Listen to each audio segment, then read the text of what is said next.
Përshëndetje të nderuar shikuese Infodes, mirë se po takohemi edhe sonte. Fillimisht do të ndjekim një blok të lajmeve që kanë karakterizuar ditën e sotme për të kthyer me mysafirët në studio. Pra patëm edhe një herë tentimin për konstituimin e Kuvendit të Kosovës që dështuam edhe këtë herë, po për këto dhe shumë çështje të tjera që kanë të bëjnë me gjendjen politike, ekonomike dhe sociale në vend, ne do të ndjekim blokun e lajmeve. Kuvendi i Kosovës nuk arriti të konstituohet as në përpjekjen e 20. Tentimi i radhës i lëvizjes vetëvendosje për të formuar komisionin për votim të fshehtë të kryeparlamentarit nuk mori përsëri mbështetjen e partive tjera politike. Seanca u ndërprer dhe vazhdimi i saj do të mbahet me 25 maj në orën 11. Nuk ka pasur abstenim, po ashtu nuk ka pasur ndërpritje seanca, shihemi me 25 maj në orën 11 sërish. Pro votimit të komisionit për votim të fshehtë të kryekuvendarit votuan 53 deputet dhe një vot kundër dhe asnjë abstenim. Në seancë ishin të pranishëm 111 deputet. Konstituimi i kuvendit ka ngecur pasi lëvizja vetëvendosje nuk po arrin të sigurojë 61 votat e nevojshme për të zgjedhur Albulena Haxhiun kryetare të kuvendit. Partitë që deri më tash ishin në opozit po kërkojnë tjetër kandidat, pasi sipas tyre Albulena Haxhiu është emër i papranueshëm. Deputetja e Lidhjes Demokratike të Kosovës, Jehona Lushaku, kritikoi lëvizjen vetëvendosje, e cila sipas saj nuk ka lënë hapësirë për partneritet. Fatkeqësi në fakt, sepse ne jemi duke u përballë me procese tepër të vështira për qytetarët. Mos harroni që energjia elektrike është shtrejtuar, është bërë pa përballueshme për shumicën e familjeve në Kosovë. Shikoni ambasadat, ka raportime për rritje të numrit të aplikantëve për të ikur nga Kosova dhe kjo e shpërfaq vërtet mendësinë e vetëvendosjes se si dëshiron ta sheh shtetin e Kosovës. Ajo përmendi propozimin e Lidhjes Demokratike të Kosovës për një qeveri tranzicionale, derisa tha se do të preferonin kryetar të kësaj partie për kryeministër. Partia fituese nuk ka lënë as pak hapësirë për partneritet përmbajtësor që do t'i siguron të Kosovës të mira. Kjo është për fatkeqësi. Kushdo që prezantohet nga vetëvendosja, ne kemi thënë që nuk do ta votojmë dhe kjo është një qëndrim që e kemi bërë të njohur tash sa herë. Kur u pyet nëse Fatmir Limaj është i pranueshëm për Lidhjen Demokratike të Kosovës për kryetar të kuvendit, ajo theksoi se nuk e votojnë asnjë kandidat të propozuar nga lëvizja vetëvendosje. Kryetari i Aleancës për Ardhmërinë e Kosovës, Ramush Haradinaj, ka kërkuar nga lëvizja vetëvendosje të propozojë një kandidat unifikues për kryetar të kuvendit. Një ndër ta, Haradinaj tha se është deputeti i kësaj partie, Glau Konjufca, të cilin mund ta votojnë për kryetar të kuvendit, krahas dy emrave që më herët kanë propozuar, deputetët Saranda Bogujevci dhe Shqipe Selimi. Ne po mbajmë shpresë që do të propozohet një kandidat unifikues ose kandidate, pra edhe pse nuk është përgjegjësia jona si një nga partitë parlamentare edhe më e vogla, prapë kemi dhënë një opcion për me dalë nga kjo gjendje, pra do të japim votën për kandidat të vetëvendosjes që është unifikues. Kem përmend dy zonjat, Bogujevci në Shelimin, po do të mundshim me votu edhe zotin Konjufca, pra ish kryetarin, nëse propozohet. Duke folur për mundësinë që të votojnë për kryetar të kuvendit, kryetarin e Nisma Social-Demokrate Fatmir Limaj, ai tha se për një gjë të tillë nuk ka qëndrim dhe nuk është diskutuar në kryesinë e AAK-s. Kemë marrë një qëndrim rreth kësaj, nuk kemë diskutuar rreth kësaj. Po ato të votorit nëse do të jetë pak më me dhënë një mendim të qartë. Po nuk më me dhënë mendimin se s'kem diskutuar në aleancë, pra kemi ato situatat që të rrugtimit i tash ndarash edhe në obligim shjemi, po nuk mund t'jap një përgjigje ashtu saktë. Mendoj që është një zhvillim i mirë dhe pse jo, shumë mirë. Ju uroj sukses. Në grup ende se kemi diskutuar kandidaturën e Limës, tash do ta votojë gjyma jo. E kështu mundësia me votu në i kush Limen nga opozita, nuk o që di. Personalisht jo, a kishit votu? S'kam ende qëndrim. Duke folur për përfshirjen e deputetit nga komuniteti Goran Adem Hoxha në grupin e tyre parlamentar, Haradinaj tha se i njëjti respektojnë ligjin dhe kuvendin e Kosovës. Sipas tij, është një mobilizim i madh i Albin Kurtit dhe aleatëve të tij nga Maqedonia e Veriut të bindin atë dhe deputetën nga komuniteti Bosnjak Duda Balje që të japin votën për lëvizjen vetëvendosje. Deputetët sërish kanë dështuar të konstituojnë Kuvendin e Kosovës. Deputetja Duda Balje ju ka kundër përgjigjur deputetëve të lëvizjes vetëvendosje, e cila ka akuzuar parti tjera se më shumë respektojnë Duda Baljen se sa Albulena Algjiun. Ajo tha se para disa viteve ka aplikuar për një vend pune mësimdhënëse në Maqedoninë e Veriut dhe persona që nuk lidhen me politik e kanë thirrë në telefon. Tash i kanë thënë se nëse voton Albin Kurtin, kanë mundësi të flasin për atë vend pune. Megjithatë, u ka thënë se nuk pranon këtë propozim. Nëse ata mendon se opozita më shumë është të respektu mu, unë jam shumë sigurt se kanë shumë arsye pse. Edhe unë jam vërtet krenar në punë cili kam bu. Edhe po më vjen keq, do më thonë, përpam një deputetës dhe Albulenës. Po ka shumë arsye, ka shumë arsye. Do më thonë, asnjëherë nuk kam bu kur gjo kundër shtetit, asnjëherë nuk kam bu ndaj protest, asnjëherë nuk kam qenë radikal, as brenda kuvendit, as jashtë kuvendit. Kam respektu UÇK, kam respektu Policia e Kosovës. Ajo tha se nuk beson që Fatmir Limaj do të jetë kandidat për kryetar të kuvendit. Drejtori ekzekutiv i Institutit për Politika Zhvillimore ka shprehur shqetësimin e tij për rritjen e fundit të çmimit të energjisë elektrike me 16.1% në Kosovë, duke theksuar se kjo do të ketë pasoja të drejtpërdrejta në jetën e qytetarëve dhe funksionimin e bizneseve. Sipas EUP-it, kjo rritje është duke u përdorur nga shumë biznese si pretekst për ngritje të përgjithshme të çmimeve, që rëndon edhe më shumë shportën e konsumatorit. Ai thekson se inflacioni ka arritur 10% sipas ATK-s, çka tregon për përkeqësim të mëtutjeshëm të gjendjes ekonomike. Bizneset e kanë shfrytzuar këtë situatë ose si pretekst që më njëherë kanë filluar që rrisin çmimet.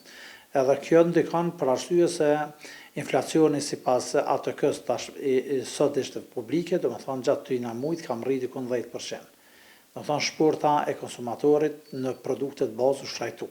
Edhe tash kjo me shtrajtimin e rrymës, qytetari zakonisht kur dihet që rrogat mesatare sot veç dolën publike që janë dikun më pak se 800 euro të gjithë sektorët, e bjen që tash do të jetë shumë vështirë për qytetarin e Kosovës ose për një rrogë ose dy rrogë, një familje që ta kaloj muaj me muaj. Është pretekst i bizniseve, se ndoshta çmimi i rrymës 16% u shtrajtu, po furrat i kanë shtrajtu bukën për 20%. Disa furra që i kanë shtrajtu, ka furra që nuk i kanë shtrajtu. Kjo është ekonomia e lirë e tregut, po kjo do të qytetarët tash duhet ta shikojnë cëdhen prioritet me hapsh, cëdhen shpenzim. EUP paralajmëron se ndikimi më i madh mund të bjerë mbi bizneset prodhuese vendore, të cilat për shkak të kostos së rritur të energjisë do të kenë vështirë të konkurrojnë me produktet e importuara. Aja që është pritet që do të ketë një farë efekti zinxhiror më të madh është puna e prodhuesve vendor, për arsye se nëse henë në një market, se qytetarë që jemi, e vrem që çmimet e produkteve vendore me ato të importume janë ato këto, nuk ka një dallim shumë i madh.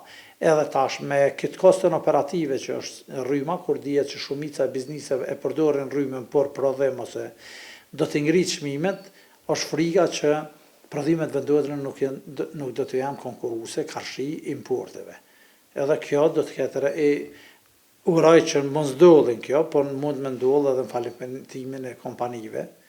Ai shtoi se energjia më e lirë është ajo që nuk konsumohet dhe theksoi domosdoshmërinë e përshpejtimit të projekteve strategjike për energjinë. Se rryma ka më shtrajtuar ndoshta edhe vitin që vjen. Po çka duhet me bëj është për arsye që të subvencionohet masa tjera të eficiencës së energjisë. Do thonë vendet rajon edhe vendet e zhvillume, bizniset i kanë subvencionu panele solare, që bizniset edhe që i shtrajtohet rryma, do më thonë kostën ai nuk është shfrytëzon, e merr për vetë konsum. Do thonë vetëm nëse e marrëm 2024, pa kur farë paralajmërimi që do shtrajtohet rryma, bizniset në Kosovë kanë investuar më shumë se 60 megawatt në panele solare. Para me not të këshqen një ndim ose subvencionim i bizniseve, a 60 megawatt që sot këshqen ndoshta 300. Edhe bizniset e këshin vetë prodhuat energji, sidomos gjatë ditës dhe kjo nuk i zhvrejt shumë.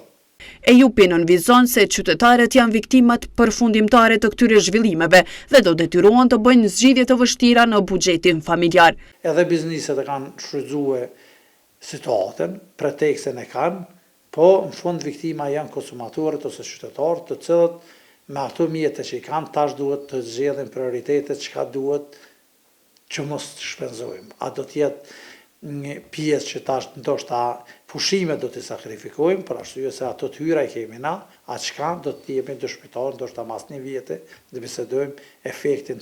Nga 1 maj ka hyrë në fuqi vendimi i zyrës së rregullatorit të energjisë për shtrejtim të energjisë elektrike prej 16.1%. Ky vendim është kundërshtuar nga qytetarët dhe partitë që deri më tash ishin në opozit, ndërsa padia ndaj ZRE-s u dorëzua në fillim të këtij muaji.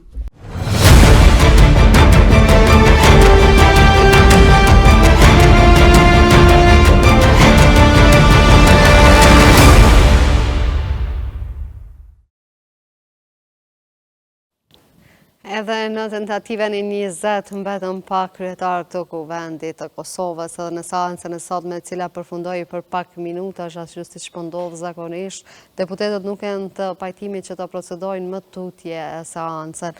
Vetëvendosja insistoi për votim të fshehtë ashtu siç po insiston tash sa kohë, e ndërkëtë që u votua vetëm nga 53 deputet, kësaj javë Dehari e ndërpreu seancën për të vazhduar pas 48 orësh. Po për këto dhe shumë çështje të tjera që kanë ndodhur në vendin tonë. Me mua në studio është Visar Dili.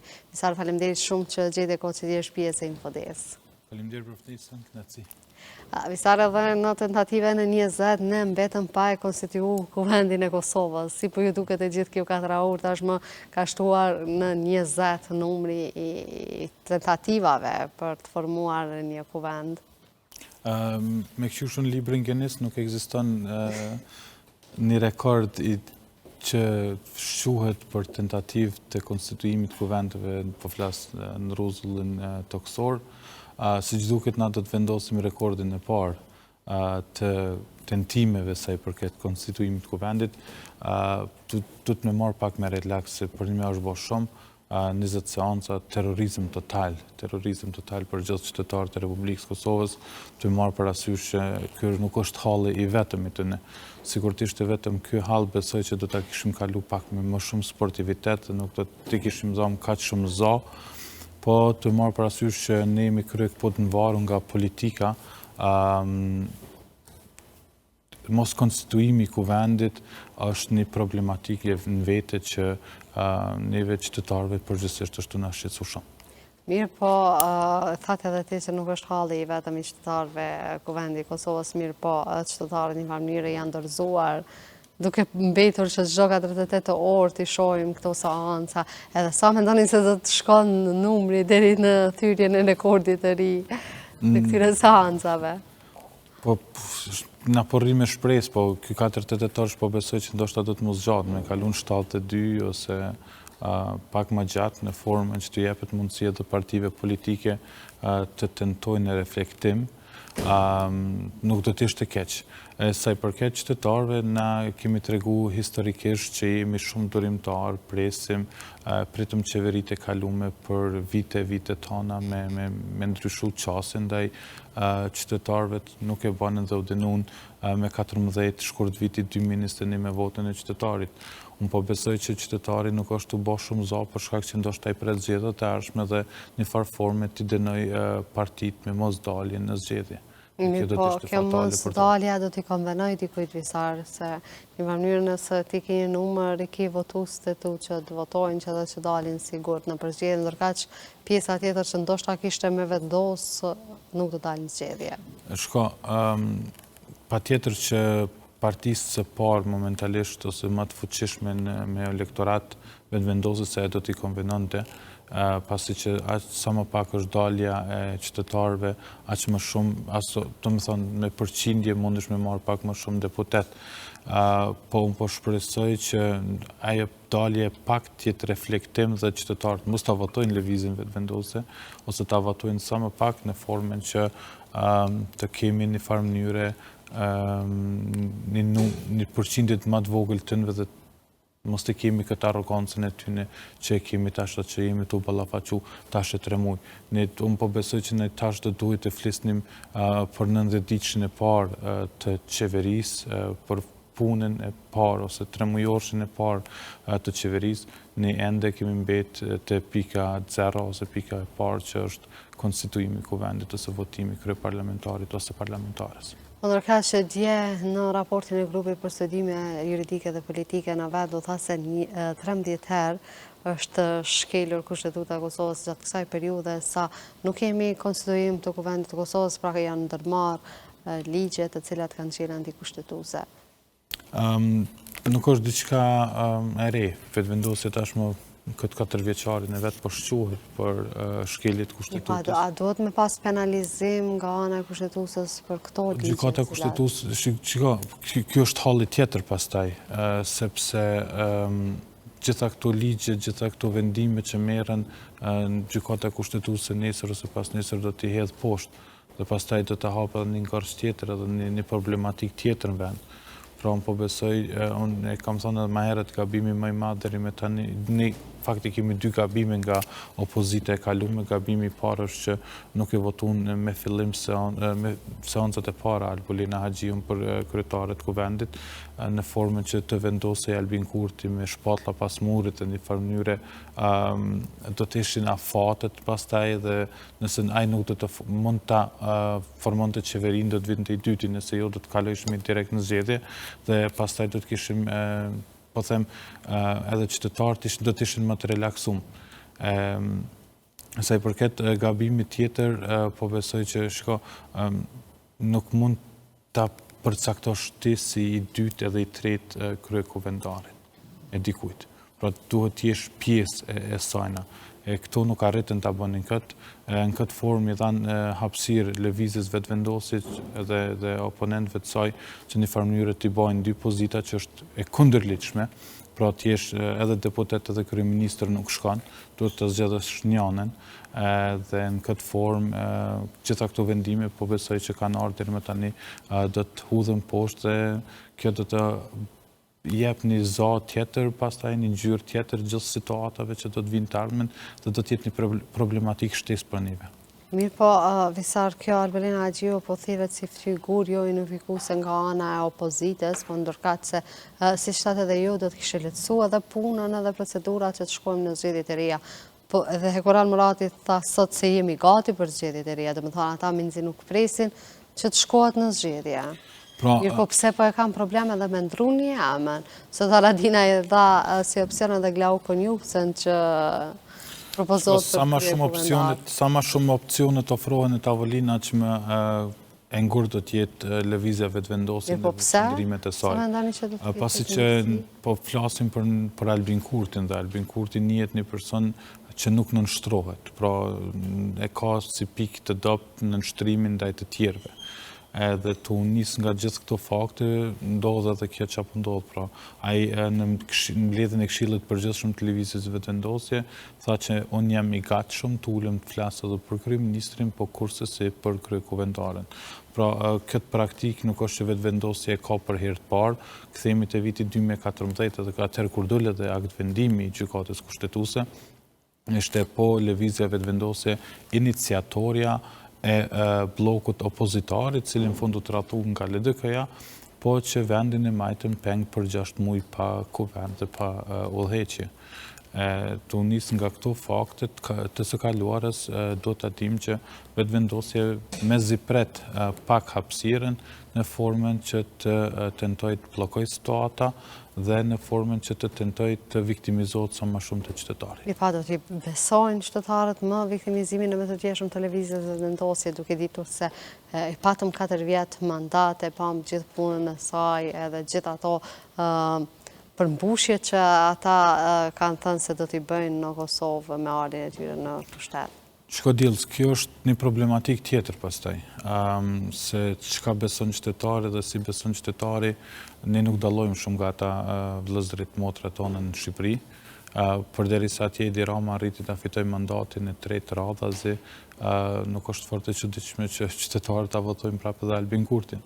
Më keqe do të ishte nëse zgjedhjet do të mbaheshin në verë.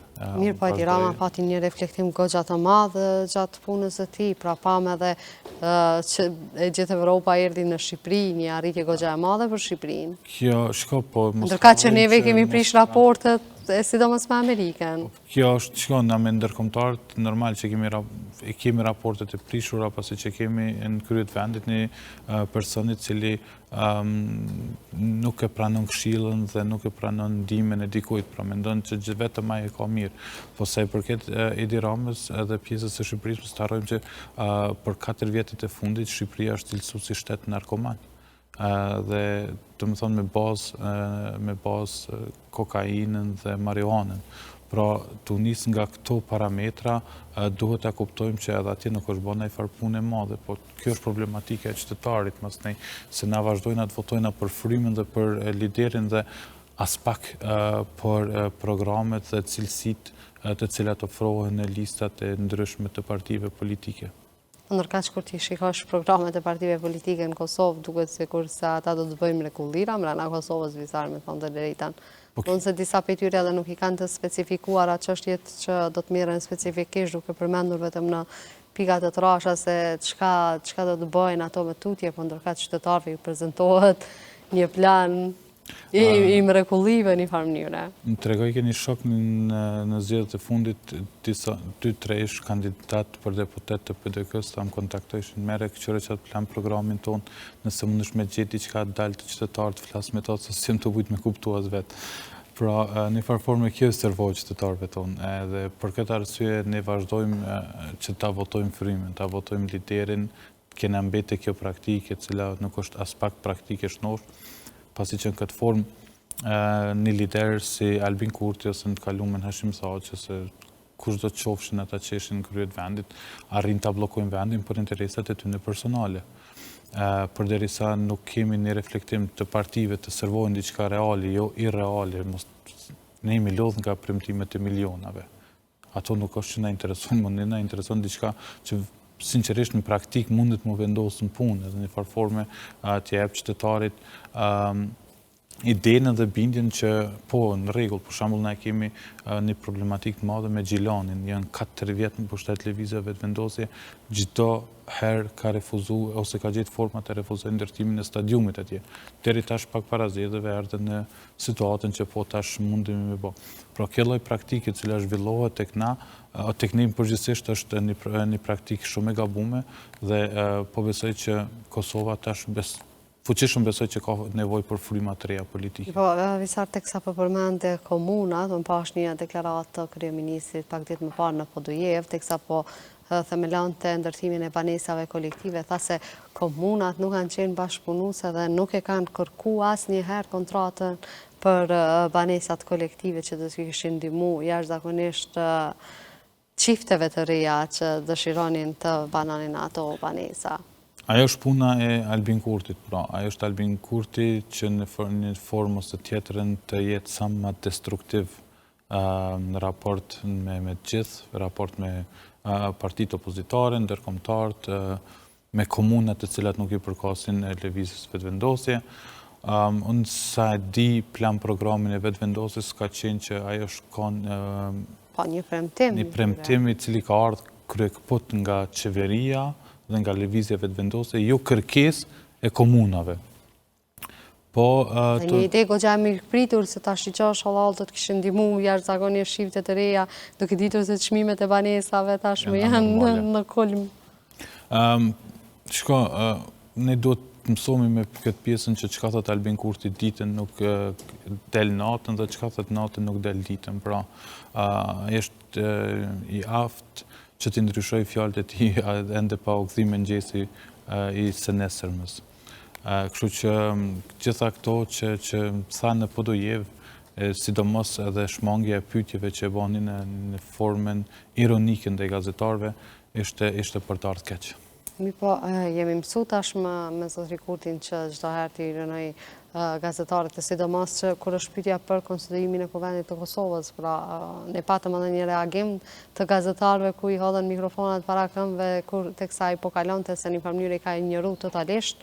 Edhe prezentimet e tij kanë qenë në disa mediume të pakta, atash sfundin në RTK që e pati. Aty ku ka ndikim, aty ku i ofrohet mundësia e monologut dhe jo dialogut, dhe në këtë formë, unë po besoj që gazetarët duhet ta bojkotojnë komplet. është në rregull të shkohet gjirohet, merren pamjet se ku është Albin Kurti, po mos tentohet të bëhen pyetje përderisa ti si kryeministri i vendit ose kryeministri në detyrë, ai po thot vetes, edhe pse është detyrë uzurpuar ligjërisht, ai duhet në një formë të jetë më konstruktiv, sidomos me gazetarët, po ja që ka zgjedhur një mënyrë tjetër, si që duket në mendjen e tij është që ky proces të shkojë sa më gjatë, dhe në një formë ose tjetër nuk dëshiron ta shpenzoj veten mediatikisht. Profesor, neve dje patëm vizitën e Kaja Kallas në Kosovë, a besoni që ka pas një reflektim, nëse sot nuk po shihet diçka, vazhdojmë përsëri me dëshimin e 20. E thash më herët, pra është pak problematike madhe që të ulesh dhe të bisedosh me Albin Kurtin, ose të tentosh nga ai një farë mënyrë të vësh në presion. Praktika ka treguar që sa herë ndërkombëtarët kanë tentuar ta vendosin presion, ai ka gjetë një vegël tjetër, sidomos në veri, që në një farë mënyrë të dërgoj mesazh të kundërt në raport me atë që është kërkuar. Ndoshta te Albin Kurti nuk është që presë reflektim, por presë reflektim nga opozita. Spari presim që gjykata kushtetuese sa më shpejt ta kthej pyetjen të cilën e ka parashtruar Aleanca për Armërinë e Kosovës, që votimi ose ndryshimi i votimit nëse është i lehtëshëm ose i palehtëshëm brenda një seance, dhe në momentin që do ta kemi atë përgjigje, po besoj që Sonja Kallas ka ndiku sa do pak të partitë opozitare që një farë mënyrë të reflektojnë, ta votojnë Albulin Agjiun këtë rast për kryetarët parlamentit, dhe në një formë ose tjetrën të dim se çfarë po ndodh, se ky po thotë që unë kam numrat për qeveri, po jo për kryetarët kuvendit. Dhe nëse i ka numrat, vazhdojmë me punën deri në pranverë, pasi që nuk jemi bindun që do të mundë Albin Kurti të kishte edhe numrat për presidentin ose presidentin e radhës të vendit tonë. Mi po, mendoni se kjo është këtë mos dialogimi i duhur në mes të zotit Kurtit dhe partive opozitare, pa qitur kushtet të tij si duhet. Ne pa mësot një deklarat të Dudebale, që dhe tha se ju ka premtu posti i profesoreshës në Shkup, në rast se ajo e voton Albulina Agjiun për kandidate për kryetarët të vendit. Po besoj që kjo është masës e legjitime, pra është një farë situatë merr dhe jep. Unë të ofroj diçka dhe ti më ofron diçka. Mi po flasim për postet e profesoreshës, nivelit të arsimit. Sa është e aftë ta mbaj atë post nuk e di, po në synin tem nuk është që du ta bali më mush synin tjetë një profesoreshe aq më pak në Universitetin e Shkupit. Dhe duke marrë parasysh që kohën e fundit e shohim që edhe në Shkup shqiptarët atje të cilët ishin ose vinin konsultoheshin me kryeministrin e Kosovës për zgjedhjet atje, kanë një lloj përçami mes vetit, zoti Taravari dhe edhe dorëheqjen nga pozita e tij. Pra nuk po besoj që do t'i realizonte kjo farë kërkesë dhe dëshire, të i marrë parasysh gjitha këto që janë duke ndodhur momentalisht statet e përgjithshme. Po që është legjitime të kërkosh dhe është legjitime të ofrohet, unë po besoj që është, sa i përket pjesës që partitë tona, prej vitit 2000 pas lufte e këndej, ne kemi pas një farë mosmarrveshje, një farë lufte partijake këtu në Kosovë, po që është përshkallëzu dhe ka kalu mas ne në forma tjera, në etiketimet ndryshme, në ofendime, gjana tjera, vjen që nga viti 2010, prej kur është lëvizjeve të vendosjen në parlament. Dhe gjithë këtë frymen destruktive, toksike, e ka pru lëvizjeve të vendosje. Mi po, ofisar, pëse po lejohet që të manipulohet në këtë mënyrë qytetari Kosovës, duke ditur se gjendja në Kosovë nuk është më as pak e mirë, dje patëm edhe lajme të ndryshme për terrorizëm fetar i cili ishte planifikuar, madje në veri u gjetën një sasi goxha konsiderueshme armatimit, nuk dihet se ka po vjen ai armatim edhe arsyen se pse po vjen në Kosovë. Po besoj që ekspert e sigurisë janë të diskutua larmu për situatat në të cilat gjendemi, po flas në përgjithësi, se nuk është vetëm një situatë, po janë situata të ndryshme, ju thatë që është ekstremizmi fetar, pastaj terrorizmi i cili mund të vjenë dhe kërcënimi i cili vjen nga Serbia. Kjo përqamja e jonë mes e ndamen parti dhe ndamen këto vëlloj forma, jep hapësira manovrimit të ndryshme, të agjendëve, të shërbimeve sekrete të huaja të ndryshme të cilat janë kundër shtetit tonë, kundër ekzistimit të shtetit tonë.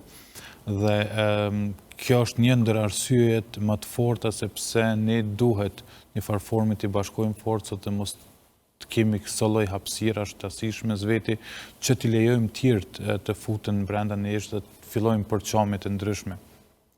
Po për fat mirë, institucionet të cilat një farë forme punojnë në një mënyrë si të pavarura, ato janë shumë kredibile, shumë funksionale, shumë suqele dhe një farë mënyre janë duke i zbulu këto gjana dhe nuk përlejojnë për shkallëzimin e mëtejmë. Kjo vjen edhe si pasojë e kushteve të rënda ekonomike në të cilën gjendet vendi jonë, mos të harrojmë që inflacioni ka bën një dëm shumë të madh në Kosovë.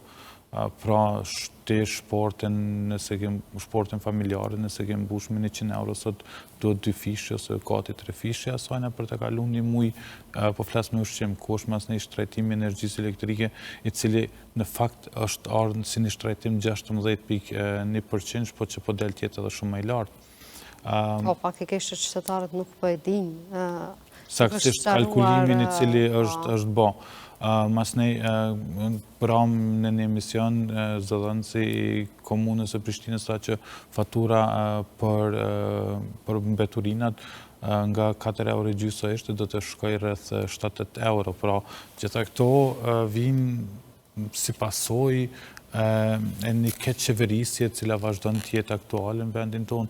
E që faktikisht për shembull qytetarët nuk e dinë këtë çështje në rritjes së fakturave edhe të mbeturinave, vetëm se po duket se kompania ka dalur në greve dhe ka pezullu punën e saj në Prishtinë dhe për këto çështje po ndoket që fakt këto janë lojat të përgjithshme të këtyne sindikatave me kompanitë, një farë forme që të mshifet gjithë ky shtrajtim që vjen mbrapa aty. Pra, sa herë që na po kemi greva, sa herë që na po kemi